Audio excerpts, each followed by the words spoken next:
Sandwich, burger এই রকম বিভিন্ন ধরনের রেসিপি আমরা পাউরুটি দিয়ে তৈরি করি।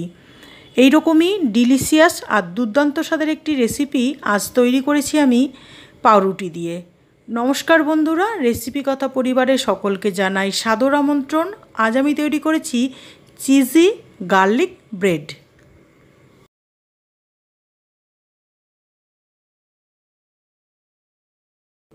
চিজি গার্লিক ব্রেড তৈরি করার জন্য আমি নিয়েছি কয়েক কোয়া রসুন, নিয়েছি বাটার আর নিয়েছি পাউরুটির স্লাইস।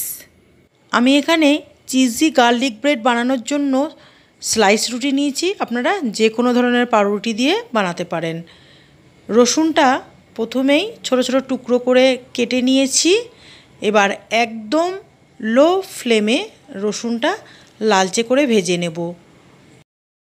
কাঁচা রসুনের গন্ধ আমার ভালো লাগে না, তার জন্য আমি রসুনটা ভেজে নিচ্ছি।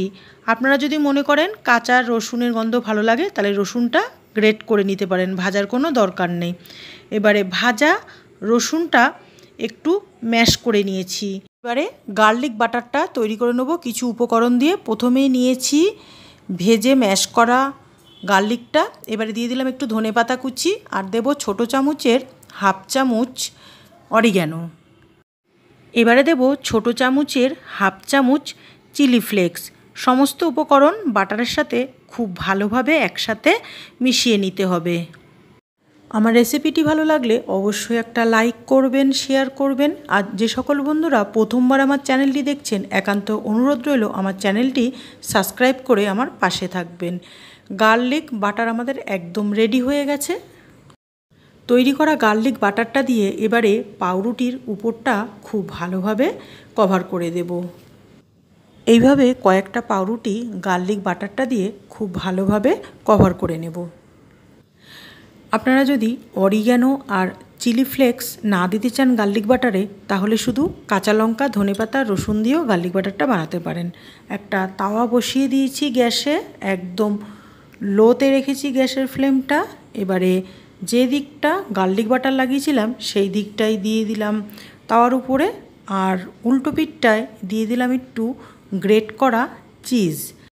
আমি এখানে প্রসেস চিজটা গ্রেট করে দিয়েছি। আপনারা যে কোনো ধরনের চিজ দিয়েই করতে পারেন। ছোট কিউব আকারে যে চিজ পাওয়া যায় সেগুলোও গ্রেট করে দিতে পারেন। এবারে আর একটা পাউরুটি নিয়েছি যেটা একদমই প্লেন, গার্লিক বাটারটা আমি লাগাইনি, সেই পাউরুটিটা দিয়ে দিলাম চিজের উপরে।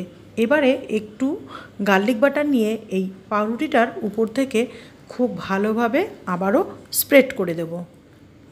পাউরুটিটা লো ফ্লেমে 4 থেকে 5 মিনিট খুব ভালোভাবে সেঁকে নেওয়ার পর এবারে পাউরুটিটা উল্টে দেব। পাউরুটিটা উল্টে দিয়ে অপর পিঠটাও সেঁকে নেব আবার প্রায় 4 থেকে 5 মিনিট খুব ভালোভাবে লো ফ্লেমে চেপে চেপে। চিজি গার্লিক ব্রেড আমাদের একদম রেডি হয়ে গেছে। এই একই পদ্ধতিতে বাকি চিজি গার্লিক ব্রেডগুলো তৈরি করে নেব। উপর থেকে হালকা মুচমুচে আর ভিতরে চিজের ঠাসা অসাধারণ স্বাদের এই চিজি গার্লিক বাটার কিন্তু খেতে দুর্দান্ত হয়। বাড়িতে অবশ্যই একবার এইভাবে বানিয়ে দেখুন চিজি গার্লিক বাটার। বলতে পারি বাচ্চা থেকে বড় সকলেই কিন্তু বারবার চেয়ে খাবে, একটাতে কারোরই মন ভরবে না।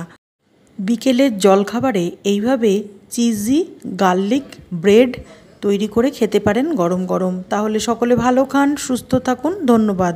ফিরবো আবার নতুন কোনো রেসিপি নিয়ে আপনাদের কাছে।